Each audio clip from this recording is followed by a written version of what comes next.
Okay, hey, there we are. Oh, hang on. Get that thing out of my ear. I forget it's there. We always go in somewhere, and Cindy's like, "Are you gonna have that thing in your ear when we go in there?" And I'm like, "Oh yeah," because I'm so used to having that in my ear, I totally forget about it. Anyways, how's everybody doing this morning? We got a beautiful Friday morning here. I had actually been, I was planning on doing this a couple hours ago, but I kept getting waylaid with phone calls and stuff. But I wanted to hop in on today, and in some of the reading I've been doing and stuff, and one of the Zoom calls I was on, the guy that was doing the presentation was talking about how we go and go and go, and we start working towards our goals, and we get closer and sorry, this is really messing me up because my hands are backwards. So it's like I'm moving the wrong hand here. Anyways, we get closer and closer and closer to our goals, and this compression starts to happen, and then we get so close that it's just about to happen, and then we start allowing ourselves to be sucked back to where we were, and we never actually get to the goal. And even though we did 90% of the work to get there, and we do this to ourselves over and over and over again, and that's why I call this enduring to the end. So it's like, because it's so important to follow through all the way to your goal. Like when you've got a goal set, you don't take your foot off the gas until you get to that goal. And I've got a really funny story that I want to share with you. So it's just an example of following through to the end and making sure that you're making sure you don't get burnt out on the way there. It's like balancing yourself so that you're putting an effort in that you can sustain right to the end. So anyways, when I was 15 or 16, me and my cousin Jeff had a great idea. We went out behind, we lived next door to each other, and there was a 10-acre field behind us, and then a irrigation canal ran along that. And it was winters, and there was so much snow that winter, and there'd been a bunch of drifting and stuff. So we were back on the canal bank, and we noticed that the whole canal had filled in almost all the way across the canal, except for right at the close edge to us. There was about a 12-foot wall of snow, and you could actually go right down to the ice on the canal. And we thought, hey, we should build a cave or an igloo or something, eh?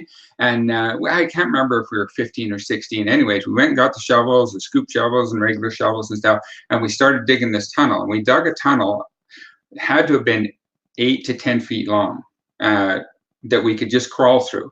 And then we started hollowing it out once we got in there. And we hollowed out a room that was big enough for us to stand in.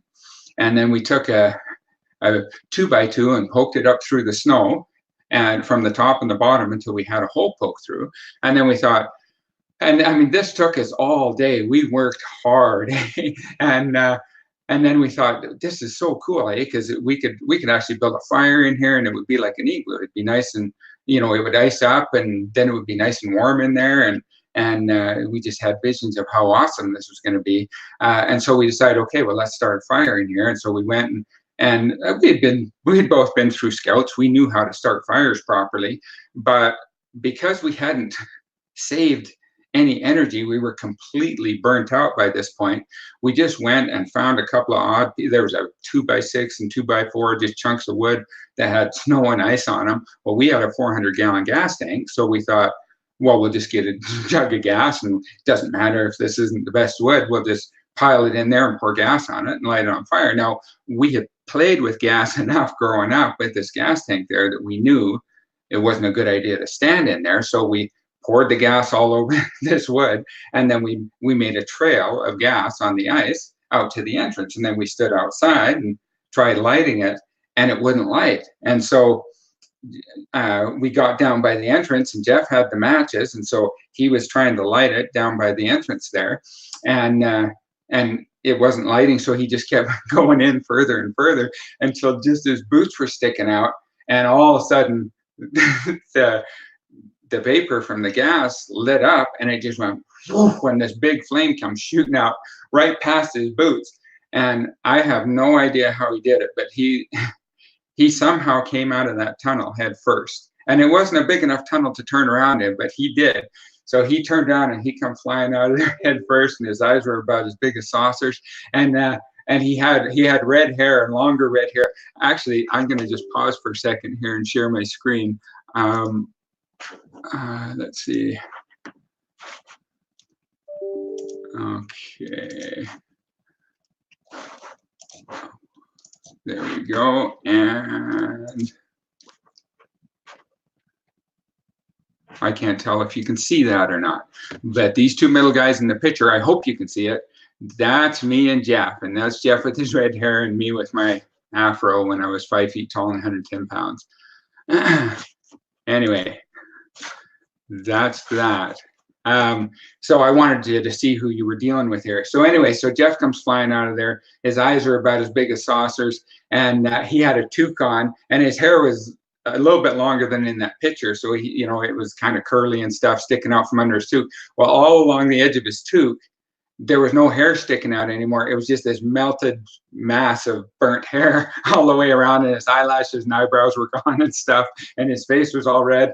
But I mean, he didn't get hurt. I mean, it's amazing that the snow didn't collapse on top of him and kill him or something. But anyway, it's just when I was thinking about how important it is to endure to the end and follow through, it's like it made me think of that story, and it's a really funny story. But it's like, but it's, you know, I mean, if we had just reserved a little bit of our energy to the end and actually had enough juice that we could have just spent some time and made a proper fire, we probably could have enjoyed the fruits of our labor, because the wood didn't even burn.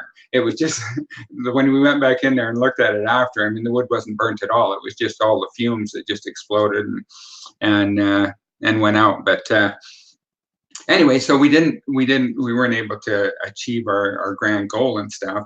And I just related that to so many times in life where we just come so close. And if we just took that one extra step or did that one extra thing, it was going to be the thing that made a difference that kind of got us the rest of the way to that goal. So anyway, hope everybody enjoyed that crazy story. And I'm going to tag Jeff in this so he listens to the video. Anyways, hope everybody has a great day and a fantastic weekend. See ya.